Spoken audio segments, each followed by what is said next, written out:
Dialogando construimos puentes que nos conectan y nos llevan a nuevos caminos de conciencia.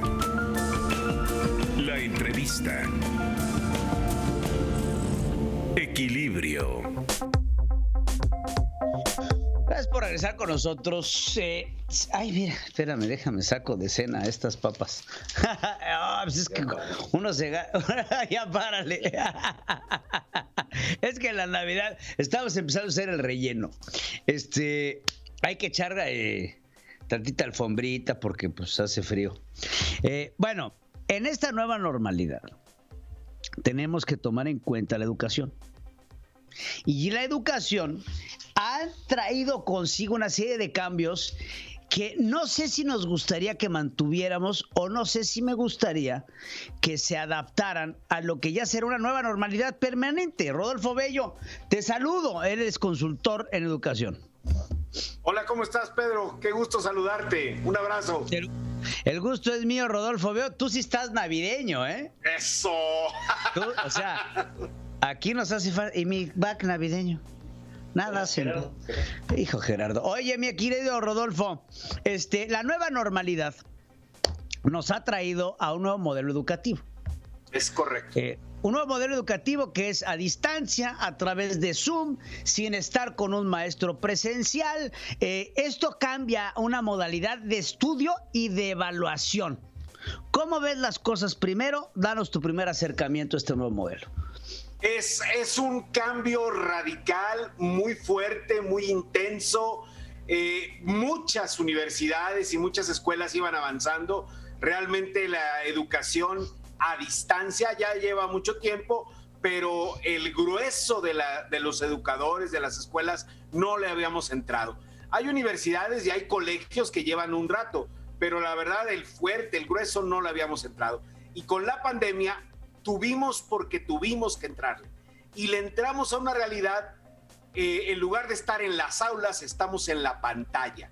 Y de la noche a la mañana, de buenas a primeras, miles, millones de educadores y de maestros y de niños y de directivos tuvimos que estar en la pantalla. Y la verdad eso ha hecho pues que todos tengamos que cambiar y ha sido un cambio muy, pero muy radical en muchos de nosotros. Los que creíamos en la educación online, pues ahora la estamos viendo con cosas maravillosas. Pero los que todavía tienen algunas dudas empiezan a tratar de encontrarle las cosas buenas y malas. Y en esta educación online hay muchísimas cosas. La educación sincrónica, etcétera, etcétera, etcétera. Obviamente esta educación ha hecho que también pues los niveles, la educación básica, la educación media, la educación superior, hay unos cambios también radicales. Yo diría, Pedro, mira, yo le llamo las 9C de la educación: cobertura, calidad, contenido, convivencia, confianza, creatividad y calidez. La cobertura es primero lo que empezó a llamarnos la atención y le apostamos en México a la televisión en lugar de al internet en educación básica. Pero la calidad del contenido, ahí empezamos a trastabillar mucho. Ahí tenemos muchas cosas. Dime una cosa, Rodolfo. La educación impartida por el sistema público, pues nunca ha sido la mejor, vamos a ser francos. Sin embargo, previo a la educación está también la evaluación de lo que estás educando. Y creo que la evaluación también ha cambiado mucho. Y te lo digo con sorpresa, que los niños, según un estudio que acabo de ver, han salido mejor evaluados en este semestre que en semestres presenciales. Y no me quisiera yo aludir a esta mejor evaluación, no solamente a la falta de la presencia del profesor, sino a la pereza del docente o a la trampa hecha por el alumno. Porque en la escuela, pues nada de que te metas a San Google, Nada de que te metas a pedir ayuda de extraños y ajenos en la casa, papá, mamá, hermanos. Yo he visto a los ojos de pues mis hijos, mis sobrinos, mis conocidos que están en clase y bueno, ya quisiera yo echarme esas siestas cuando estás en el salón. Todo esto ha disminuido la capacidad de enseñanza, pero ha aumentado en la calificación. Mira, fíjate que en la educación pública hace algún tiempo hubo una política pública de no reprobar a nadie, que todos deben de pasar el año. Esa política pública que hizo que en la educación pública todos los niños tienen que avanzar de grado, nos deja reprobados invisibles. Así le llaman algunos autores, los reprobados invisibles. Es decir, los que pasan de año, pero no tienen el conocimiento del siguiente año. ¿Cuándo se van a dar cuenta? Cuando empiecen las cuestiones técnicas a llegarles, cuando empiecen las matemáticas, las físicas y cuando tengan que estar resolviendo cosas que en este momento no resuelven.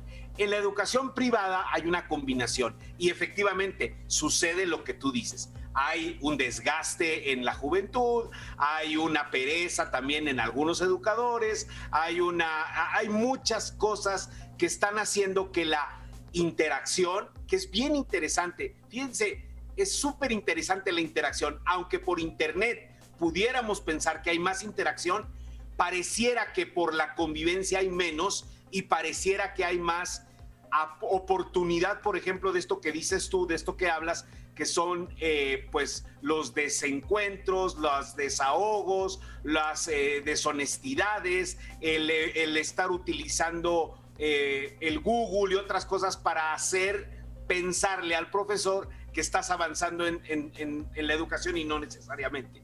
Entonces es muy importante la evaluación, efectivamente, pero también no es solo la evaluación de las cuestiones técnicas, sino la evaluación de la cuestión de la persona, lo que le llaman ahora los soft skills. En la educación básica se refuerza la disciplina, se refuerza mucho la perseverancia, se refuerza cosas tan sencillas y tan importantes como las bases de las matemáticas, de la ortografía, etcétera. Y ahora, con poca interacción y sin convivencia, nos estamos quedando rezagados. Hay datos, la verdad, muy fuertes, por ejemplo, en deserción. La deserción más fuerte ahorita está en la educación media, superior y media, es decir, secundaria y preparatoria.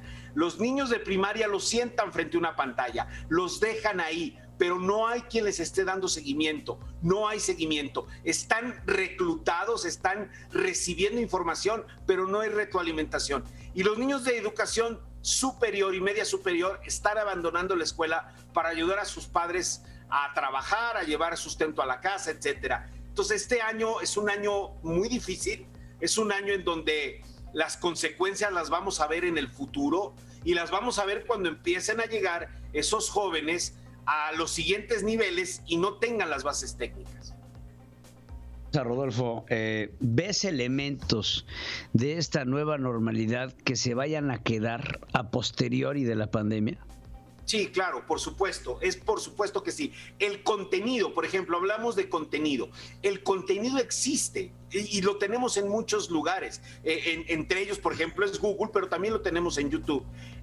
Lo interesante es cómo llegamos a ese contenido. No vamos a regresar al mismo sistema de antes, en donde es 100% presencial. Va a existir una parte presencial y una parte en línea. Lo que tenemos que acceder todos, educadores, familia, es bien importante la familia, los padres de familia y los estudiantes, es aprovechar mejor la cuestión sincrónica, que significa estudiar al mismo tiempo, y asincrónica, que significa estudiar a tiempos diferentes. Y además es bien importante que nos demos cuenta que el contenido está prácticamente a disposición de todos. Si tú, por ejemplo, ahorita a un niño de 8 años, 10 años, le pides que te ayude, por ejemplo, a hacer un platillo en la cocina, él busca un tutorial en YouTube.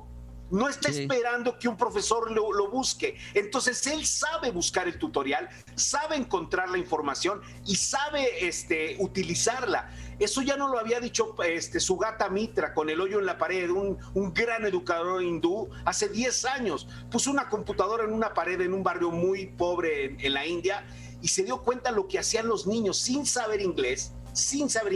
Ellos empezaron a aprender, tenían agenda, tenían horarios y empezaron los que empezaron a aprender más a enseñarles a los que aprendían menos. Entonces los niños tienen mucha capacidad intuitiva y si el contenido está en internet, lo van a aprovechar, lo van a tomar y lo van a utilizar.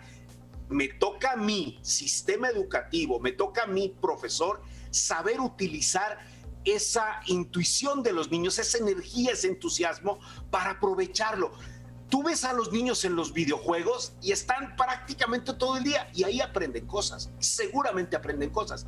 Podemos aprovechar, por ejemplo, ese ambiente de los videojuegos para utilizarlo en la educación. Yogomi es una empresa que nació en San Francisco, una empresa impresionante que a través de videojuegos ganó muchos premios y fue una gran empresa que empezó a permear educación en todo San Francisco y los Estados Unidos. En México, mi querido Pedro, hay gente de verdad valiosa que está haciendo cosas súper interesantes en educación online. Lo que sucede es que, pues como en todo, a veces los mexicanos no somos, profetas en nuestra tierra y le apostamos a esas cosas, pues que a veces nos dan más poder, nos dan más media que realmente educación. Yo creo que hay muchas cosas que podemos aprovechar. Pues muy bien, mi querido Rodolfo, te agradezco muchísimo por tu tiempo, por tu conocimiento que nos mandas aquí y te abro la puerta a que compartas con nosotros cada vez que así lo consideres pertinente. Te mando un abrazo, Rodolfo, y estamos a tus órdenes. Les dejamos ahí. ¿Tenemos algún contacto para Rodolfo que podemos poner? ¿Tienes algún contacto, Rodolfo, por si la gente te quiere buscar? Claro, mi Twitter es Bello el que lo lea, así con una Q, Bello el que lo lea es mi Twitter. Y en Facebook me buscan como Rodolfo Bello, facilitador de sueños. Ahí está usted, Bello el que lo lea con Q, y lo dejamos a Rodolfo. Gracias, Rodolfo, te mando un abrazo. Todo el cariño de Central FM y feliz Navidad. Vamos a hacer una pausa, ¿no? Regresamos, todavía hay entrevistas.